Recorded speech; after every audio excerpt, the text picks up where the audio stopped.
one of the kids I was shooting on a BMX bike yelled out, "Hey Hawkeye," and the rest is history. What I've been told by guys who knew more than me, Max Gutierrez from UPI, F8 and Don't Be Late.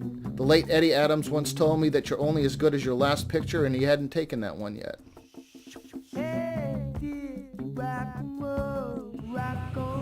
My journey into the world of photojournalism and corporate photography began in 1980 with the eruption of Mount St. Helens. I was lucky enough to spend 5 days in April of that year before its eruption with the now infamous Harry Truman at his lodge on Spirit Lake. I've been shooting for a week at 7,000 feet outside of Idaho City in Idaho, camped out and staging it. One of my editors called me all excited about this one shot. She said it looked like the world was on fire. She said, "Where in Yellowstone did you take this?" This wasn't in Yellowstone. You wanted to send me to Idaho instead. Some of the greatest stories I've worked on have never been published. In the early 80s, I shot a lot for photo agencies. Sigma, SIPA, Granada out of Italy, a lot of concerts, a lot of faces and places. I love manufacturing. People amaze me. Some of the greatest stuff I've ever done in my life has been done in steel mills. I was on assignment for Schnitzer Steel, photographing in the Cascade Mill steel mill in Newburgh, Oregon. The building was so big, it created its own weather. And I was in there a few hours photographing in the melt shop when the president of the company came out and wondered what the heck we were doing in there all that time. I showed him one of the Polaroids from my camera bag. Kurt just smiled for a second and said, "Just keep on shooting. If I needed anything else to let him know." We were the first people ever to have full reign of a freaking steel mill like that.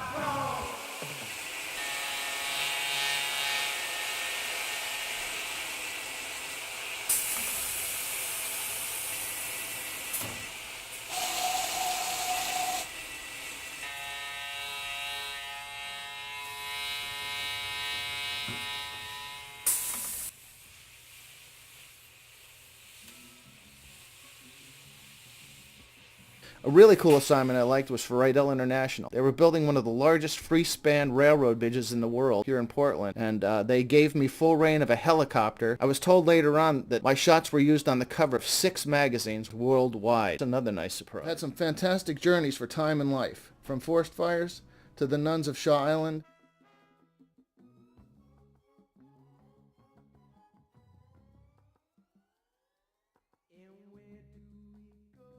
I've been around the block, and I've had a lot of fun getting there. Rock on. Rock on. I worked a lot with the homeless here in Oregon in the early 1980s.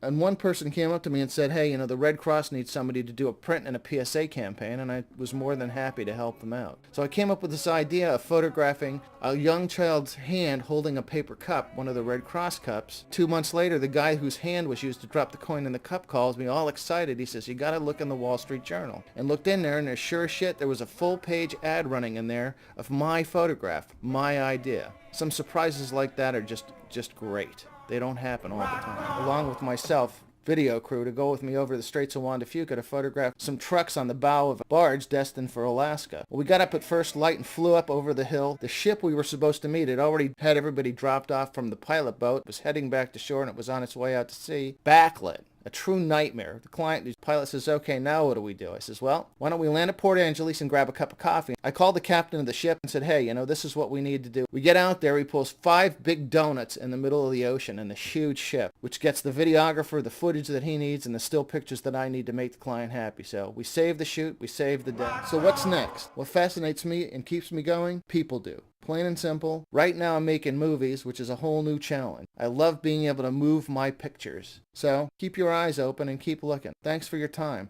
Hey, have a great day.